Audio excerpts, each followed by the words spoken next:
Hello and welcome to another episode of Existential Hyperfixation. 2 weeks in a row for video. I don't know what I'm doing with myself here. I am obviously doing something right. I'm actually recording this immediately after the car lag video, so it's 2 weeks in a row, but it's really back to back for me. Uh, I have been watching a ton of Boylai Hobby Time videos lately. And if you don't know who that is, I will link to his videos in the description.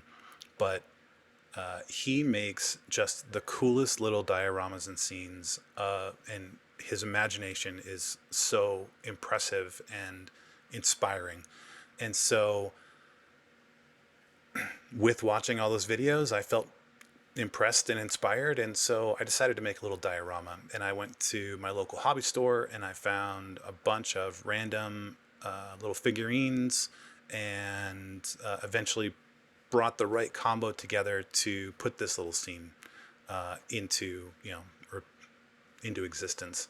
And so the goal here and the idea here is that this is a dragon's cave. There's a mama dragon up on top that you'll see, and with a little baby dragon left in the cave with its little meal of a pile of gold. And there are a couple of ne'er-do-wells that have stumbled upon this cave and decided they found an easy pile of gold, and they're going to be able to get this without any troubles. But they're so hyper fixated on the baby and the pile of gold that's next to the pile of baby that they don't look up and see the mama that's sitting there.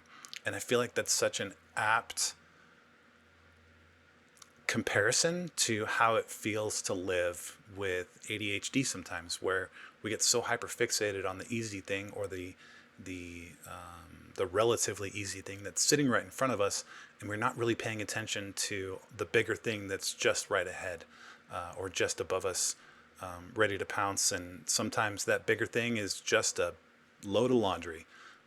But we get so hyper fixated on making sure the pillows are looking correct, or feeling correct, that we just kind of, we just lose track of what's going on. And with that in mind, I put these layers of foam together with some hot glue, and started using my hot wire to cut into this foam. And I struggled for so long. You see how ragged and jagged and just not great this looks. And I will tell you that here in just a second, I'm going to finally figure out. You see all that smoke that just came off? It's because I finally figured out that I had my temperature set all the way as low as it would possibly go, which means it's a pain to try to cut. And you know what happens when you actually pay attention and set your tools to the correct settings? Suddenly it gets a whole lot easier to do what you're trying to do. That's just the way it goes sometimes. So I think initially I thought that I would be able to, just with this kind of 3 layers, I'd be able to create the little cave I wanted and kind of cut it out. And as I was building, I said that is just not going to work. It's going to be such a pain to put everything together and try to fit things in and try to paint it and just make it look right. So I decided to go with this open cave. It's open in the back, and added another layer here with just some scraps. I did have to do a little bit of extra work on the kind of application of the kind of surfacing materials to make this look correct. And I actually went through several iterations of what this was going to look like, especially on top.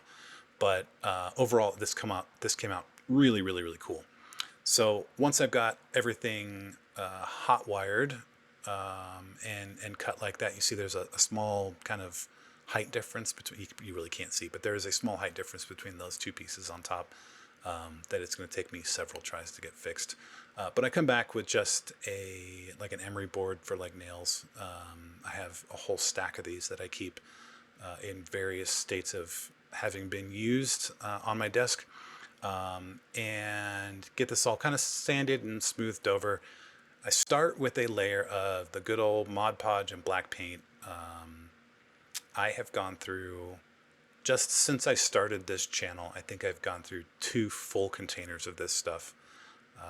And I think the current container is only about halfway full. So I've gone maybe 2.5 full, 2.5 containers worth of this stuff.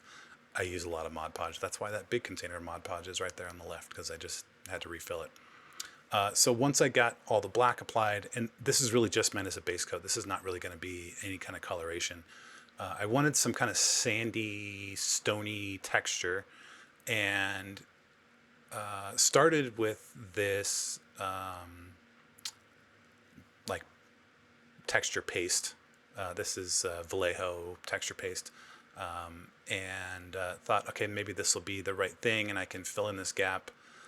If you go back to my very first video with the little kind of lava diorama, I did use this as a bit of a gap filler, but it didn't quite fill as much as I wanted it to in this case, which is good. It actually forced me to kind of rethink my process and rethink how I wanted to do this, and make it look how I wanted. So here's all my little figurines. You can see the two little characters in the front there, and the baby and mama dragons. This my next step was to take, I use a 50-50 mix of plaster of Paris or just plaster. I actually don't know if there's a difference. I don't know. It's plaster. 50-50 of plaster, and then it's a pre-mixed product that I can't remember the name of, but I will post in the video description.